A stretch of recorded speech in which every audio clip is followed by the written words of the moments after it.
你又忘东西了？一叠照片而已，本来也没多重。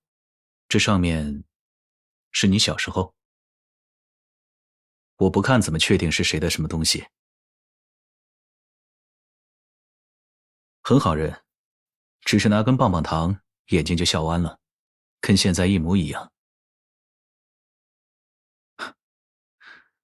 看来你对自己认知还挺清楚的。不急着用的话，晚上再拿也可以。用这些照片。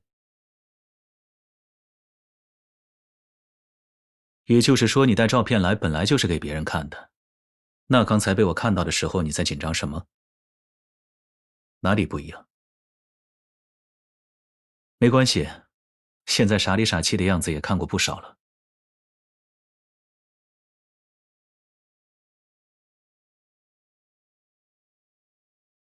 以前确实有过，但很早就找不到了。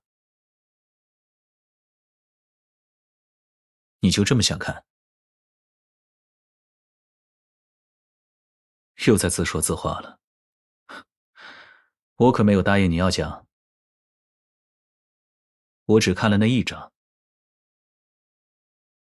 没有最喜欢的，一定要说的话，梨还不错。